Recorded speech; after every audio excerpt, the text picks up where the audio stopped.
जय श्री सीताराम। कल एक सज्जन के यहाँ वास्तु विजिट हुई।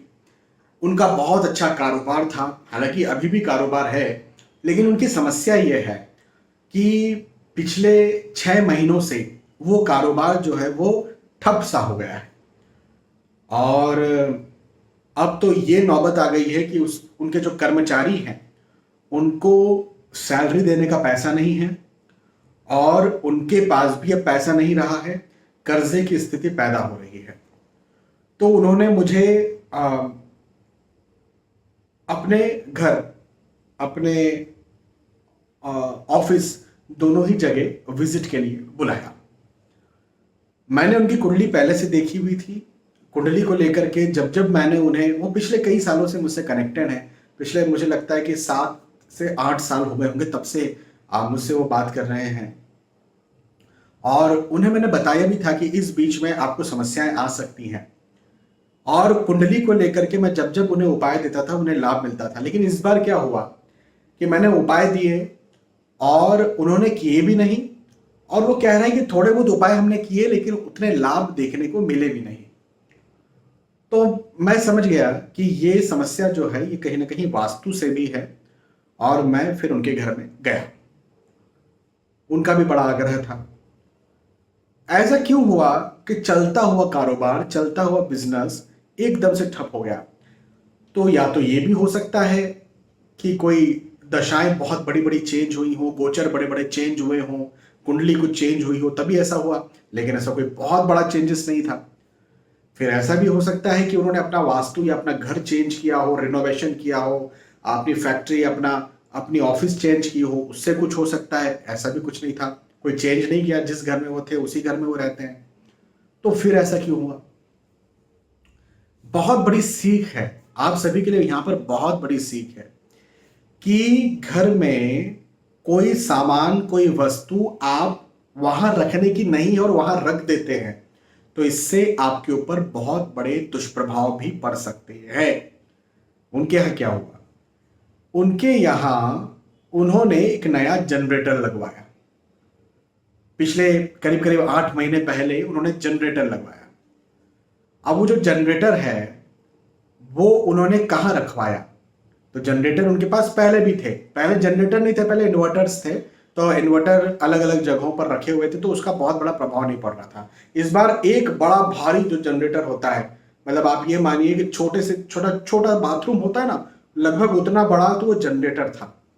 वो जनरेटर उन्होंने रखवा दिया अपने घर के, उनका घर और उनका जो ऑफिस है वो एक ही जगह पर बना हुआ है, मतलब अलग अलग जगह के जाना नहीं पड़ता है।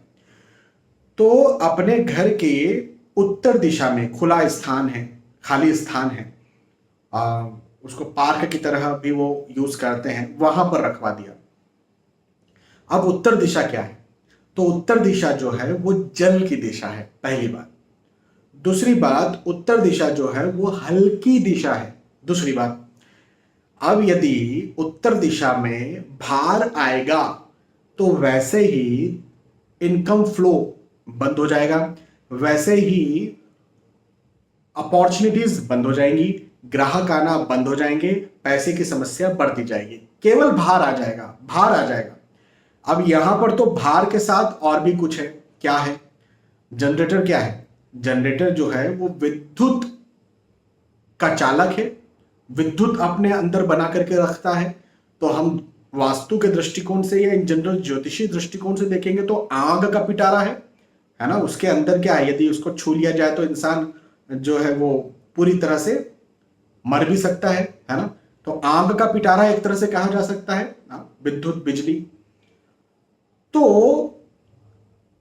पहली बात तो ये कि भार, जो कि भारी नहीं होना चाहिए, और फिर उसके भी ऊपर से आग या बिजली या विद्युत वहां पर रख दी गई। तो दो समस्या हो गई। क्यों? क्योंकि उत्तर दिशा पानी की दिशा है तो वहां विद्युत आ गया, बिजली आ गई, आग आ गई, और हल्की दिशा है वहां भार आ गया। तो दो तरह से समस्या बन गई। नीम का पेड़, उसके ऊपर करेले करेले की बेल और लिपट गई। तो इसके कारण पिछले 6 महीनों से उन्हें अपने कारोबार में कमी देखने को मिल रही थी। मैं गया और मैंने सीधे तौर पर कहा कि अभी आपको ये यहां से जनरेटर हटाना है। उन्होंने कहा सर बिजली जाएगी तो कुछ, उनकी फैक्ट्री है तो फैक्ट्री का काम रुक सकता है, बिजली बार बार जा रही थी उस जगह पर। मैंने कहा रुक सकता है ना, रुक जाने दो आप फैक्ट्री का काम इस जनरेटर की वजह से। पहले नहीं रुकता था क्या? बोले पहले थोड़ा मोड़ा रुक जाता था, फिर हमने जनरेटर इसलिए लगवाया कि अब ना रुके। मैंने कहा रुक जाने दो आप तो जनरेटर का कनेक्शन यदि हटाना है तो अभी हटाइए और किसी से बोल करके जनरेटर अभी कहीं और लगवाइए। उन्होंने उस जनरेटर का कनेक्शन उसी शाम में, मैं सुबह के वक्त लगभग गया था 11-12 बजे, शाम को 6 से 7 बजे उनका कॉल आया कि हमने हटवा दिया है उस जगह से। मैंने जहां रखने को कहा था वहां पर उन्होंने रख दिया है। अब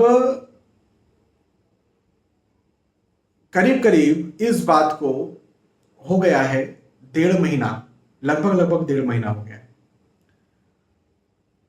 1.5 महीने के बाद में अब जब मेरी उनसे बात हुई तो वो कह रहे हैं कि मुझे 50% फीलिंग है, मतलब 50% पॉजिटिव फीलिंग है, 50% मेरी जो रिकवरी है वो हो गई है। जैसे 6 महीने में, एक उदाहरण के तौर पर, अब ऐसे कोई पैसों धन की बात तो मेरी नहीं हुई कि कितना लॉस हो रहा है, कितने रुपए का लॉस हो रहा है, लेकिन मैं उनकी भावना से आपको बता रहा हूं कि यदि मान के चले कि उनका 1 करोड़ का लॉस हुआ होगा तो वो कह रहे हैं कि 50 लाख की रिकवरी हो चुकी है।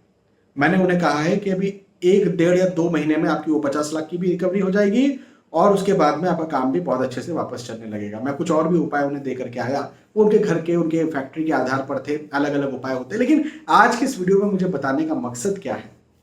मुझे बताने का मकसद ये है, आप सभी को मैं ये बताना चाहता हूं कि देखें, आप अपने घर की सामान भी इधर के उधर रख देते हैं ना, उससे भी समस्याएं पैदा हो सकती हैं।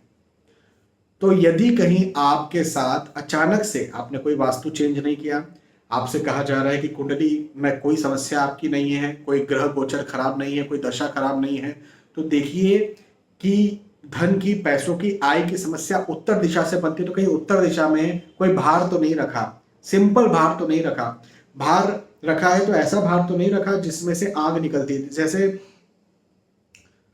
जो हमारा एसी होता है, एसी की आउटर यूनिट एक व्यक्ति ने उत्तर दिशा में रख दी थी छत पर, और वो आउटर यूनिट तो जो है वो भट्टी है, आग फेंकती है। गर्मी के दिनों में आप आउटर यूनिट के सामने खड़े नहीं हो सकते, तो वहां पर जो है वो आग, तो वैसी भार ऊपर से और आग और पैदा हो रही है और वो गर्म हवाएं पैदा हो रही हैं, तो वहां की प्रकृति को उसने डिस्टर्ब कर दिया, जिसके कारण उनका धन, आय, इनकम, पैसे का फ्लो बिगड़ गया, वो परेशानी में आ गए।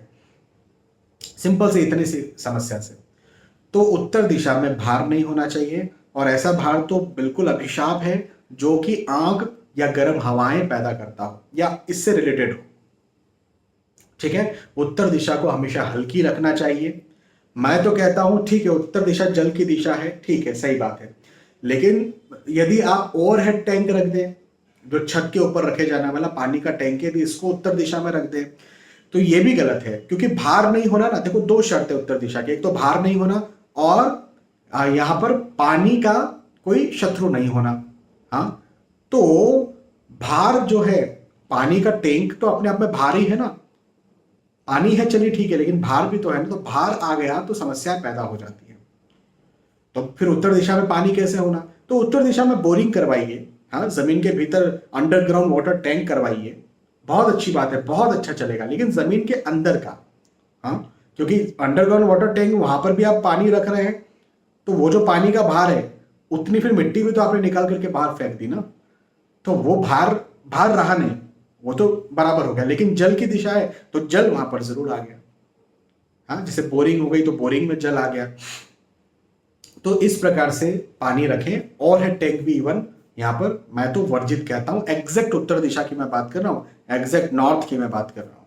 ठीक है, बहुत बहुत धन्यवाद, फिर मिलते हैं आने वाले वीडियोस में। तब तक के लिए आज के इस वीडियो में विदा चाहता हूं। जय श्री सीताराम।